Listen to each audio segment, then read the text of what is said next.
Hello दोस्तों, अरविंद सिंह जी का study YouTube channel में आपका स्वागत है। मैं अरविंद सिंह आपके सामने पॉलिटेक्निक प्रवेश परीक्षा 2025 में आने वाले महत्वपूर्ण प्रश्न को लेकर आया हूं। आपसे निवेदन है कि वीडियो को पूरा देखिएगा, क्योंकि जो प्रश्न आज मैं आपके सामने लेकर आया हूं ये बहुत ही महत्वपूर्ण प्रश्न है। तो बिना देर के शुरू करते हैं। आपका प्रश्न नंबर पहला जो है कि विद्युत चुंबकीय प्रेरण में उत्पन्न प्रेरित विद्युत वाहक बल की दिशा किस नियम से ज्ञात की जाती है। तो इसमें से आपका ऑप्शन बी सही हो जाएगा, लेंज।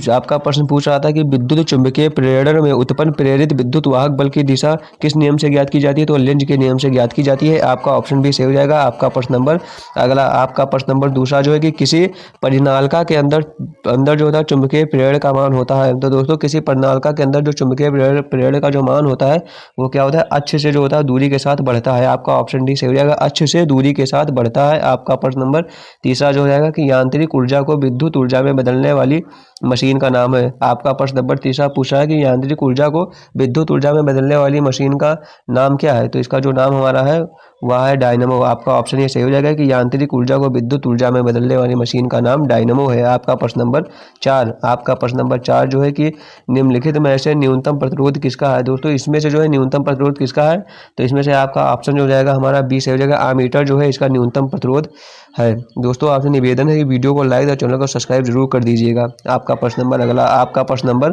पाँच जो है कि एक चौक कुंडली क्या करती है। जो एक चौक कुंडली होती है वह क्या करती है, दिष्ट धारा का मान घटाती है या दिष्ट धारा का मान बढ़ाती है या प्रत्यावर्ती धारा का मान घटाती है या प्रत्यावर्ती धारा का मान जो है बढ़ाती है। तो इसमें से आपका ऑप्शन जो हो जाएगा सी से हो जाएगा, प्रत्यावर्ती धारा का मान घटाती है। एक चौक कुंडली जो होता है वो प्रत्यावर्ती धारा का मान घटाती है।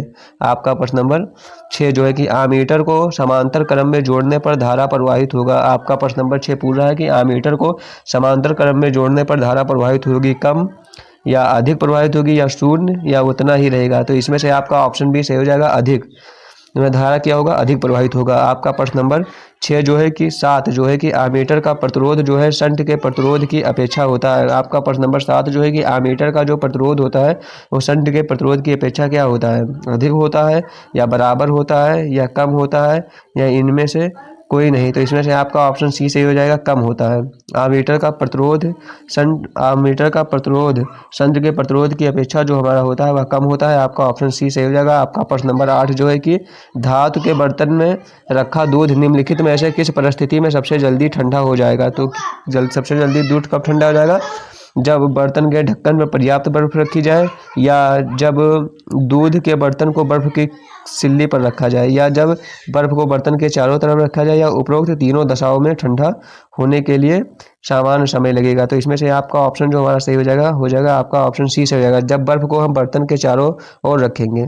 सब जो होगा क्या होगा, तो इस परिस्थिति में जो होगा दूध जो जल्दी ठंडा हो जाएगा। आपका प्रश्न नंबर अगला, आपका प्रश्न नंबर 9 जो है कि एक धरावेशित वस्तु को पृथ्वी से जोड़ने पर वस्तु उदासीन हो जाती है। तो इस क्रिया में क्या होता है, पृथ्वी से स्वतंत्र इलेक्ट्रॉन वस्तु में आ जाते हैं, या वस्तु से इलेक्ट्रॉन पृथ्वी में आ जाते हैं, या वस्तु से प्रोटॉन निकलकर जो है पृथ्वी में आ जाते हैं, या उपरोक्त में से कोई नहीं। तो इसमें से आपका ऑप्शन जो है सही हो जाएगा कि पृथ्वी से जो स्वतंत्र इलेक्ट्रॉन होते हैं वो वस्तु में आ जाते हैं। एक धरावेशित वस्तु और उस वस्तु को जो पृथ्वी से जोड़ने पर वस्तु उदासीन हो जाती है। तो इस क्रिया में जो होता है पृथ्वी से जो हमारे स्वतंत्र इलेक्ट्रॉन होते हैं वो वस्तु में आ जाते हैं। आप इसको याद रखिएगा। आपका प्रश्न नंबर अगला, आपका प्रश्न नंबर 10 जो है कि एक धनावेशित वस्तु और ऋणावेशित वस्तु को समीप लाने पर उनके बीच लगेगा क्या लगेगा, आकर्षण बल लगेगा या प्रतिकर्षण बल लगेगा या दोनों बल लगेंगे, आकर्षण या प्रतिकर्षण या इनमें से कोई नहीं। तो इसमें से आपका ऑप्शन ये सही हो जाएगा, आकर्षण बल।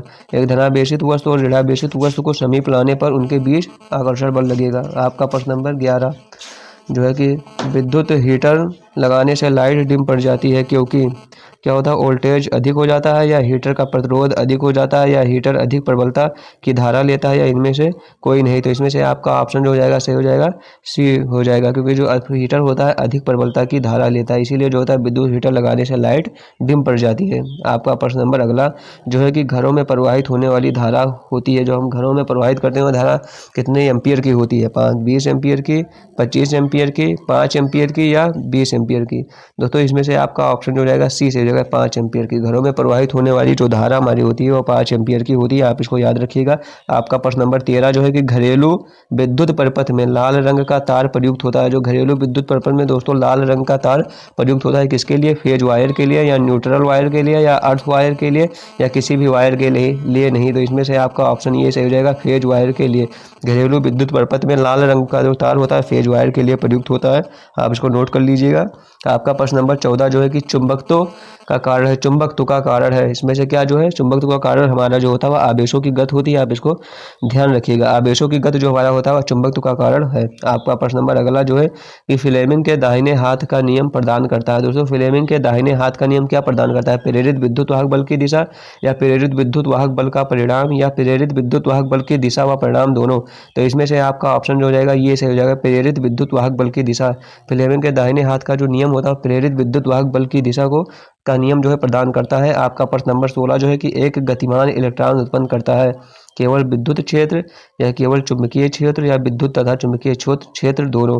तो इसमें से आपका ऑप्शन सी से हो जाएगा, विद्युत तथा चुंबकीय क्षेत्र दोनों। एक गतिमान इलेक्ट्रॉन होता है जो विद्युत तथा चुंबकीय क्षेत्र दोनों उत्पन्न करता है। आपका प्रश्न नंबर अगला जो है कि 17 है कि ट्रांसफार्मर को डीसी में प्रयोग करने के लिए इसकी क्रोड बदलनी पड़ेगी, या इसकी कुंडली बदलनी पड़ेगी, या इसमें धारा नियंत्रक लगाना पड़ेगा, या इसे केवल एसी धारा में ही प्रयोग कर सकते हैं।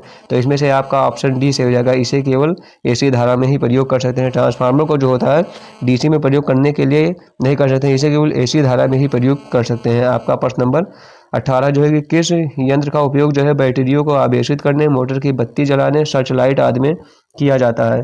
तो इसमें से आपका ऑप्शन जो हो जाएगा सही हो जाएगा हमारा, कौन सा हो जाएगा? विद्युत मोटर का, या धारा मापी का, या ट्रांसफार्मर का, या डायनमो का। तो इसमें से आपका ऑप्शन जो हो जाएगा डी हो जाएगा, डायनमो का। किसी यंत्र का उपयोग जो है बैटरियों को आवेशित करने, मोटर की बत्ती जलाने, सर्चलाइट आदि में किया जाता है, तो वह हमारा होता है डायनमो। डायनमो का जो प्रयोग होता है वह बैटरियों को आवेशित करने, मोटर की बत्ती जलाने, सर्चलाइट आदि में किया जाता है। आपका प्रश्न नंबर अगला जो है 19 जो है कि किसी तत्व का सूक्ष्मतम कण जो स्वतंत्र अवस्था में रह सकता है वह कहलाता है। दोस्तों वह क्या कहलाता है हमारा? वह कहलाता है अणु कहलाता है, या परमाणु कहलाता है, या इलेक्ट्रॉन कहलाता है, या प्रोटॉन कहलाता है। तो वह हमारा कहलाता है अणु।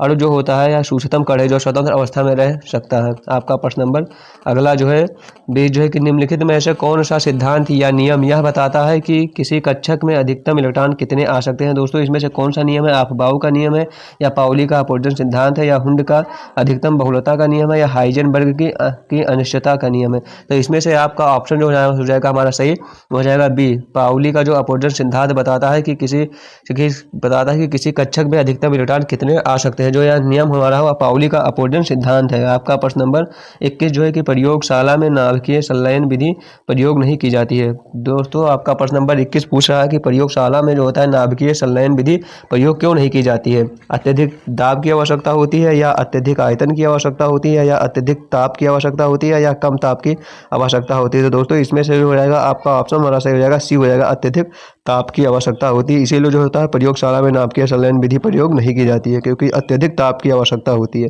आपका प्रश्न नंबर 22 जो है कि संयोजकता के इलेक्ट्रॉनिक सिद्धांत का प्रतिपादित करने वाले वैज्ञानिक थे। तो दोस्तों संयोजकता के इलेक्ट्रॉनिक सिद्धांत के जो प्रतिपादित करने वाले हमारे वैज्ञानिक थे वो कौन है? रदरफोर्ड है, या कोसल एवं जी.एन. लुईस है, या चेडविक है, या नील्स बोर है।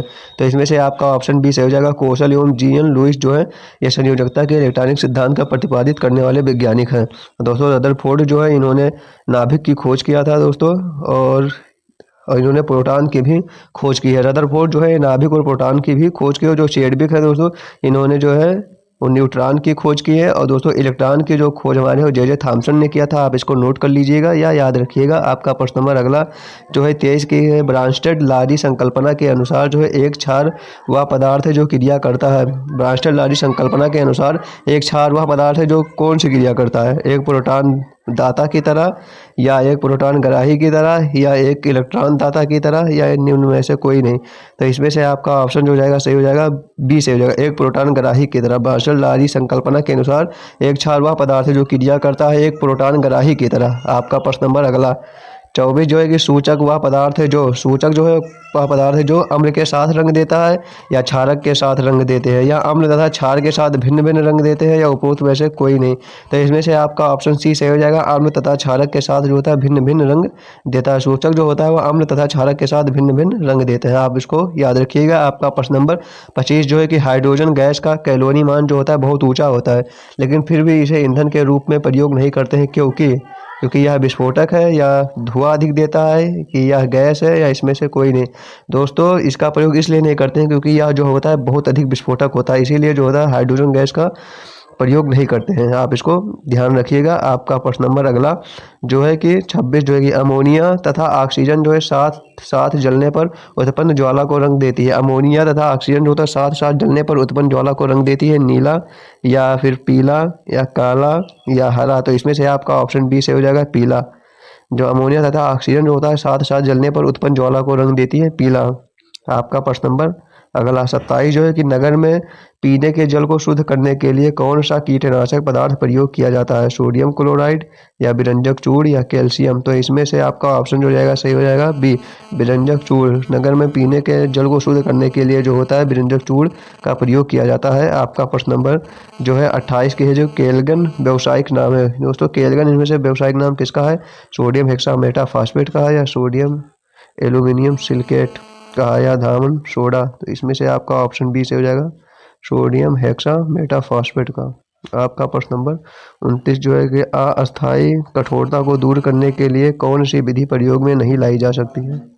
केल्गन विधि, या धामन सोडा, या उबाल कर, या इनमें से कोई नहीं। तो इसमें से आपका ऑप्शन सी सही हो जाएगा, उबाल कर। अस्थायी कठोरता को दूर करने के लिए जो होता है उबाल कर विधि जो है प्रयोग में नहीं लाई जा सकती है। आपका प्रश्न नंबर 30 जो है किसको क्यूक सिल्वर कहते हैं? तो इसमें से जो है पारा को क्यूक सिल्वर कहते हैं। आपका प्रश्न नंबर 31 जो है कि किसी विद्युत परिपथ में एकांक धनावेश को दो बिंदुओं के बीच स्थानांतरित करने में किया गया कार्य कहलाता है। तो इसमें से आपका ऑप्शन सी सही हो जाएगा, विभवांतर कहलाता है। आपका प्रश्न नंबर 32 जो है कि कौन सा मिश्रण पेट्रोलियम को गैस को दर्शाता है? तो इसमें से जो है एथेन, प्रोपेन, ब्यूटेन, उपयुक्त सभी, ये तीनों जो हैं पेट्रोलियम गैस को दर्शाते हैं। इसमें से आपका ऑप्शन डी सही हो जाएगा, उपयुक्त सभी।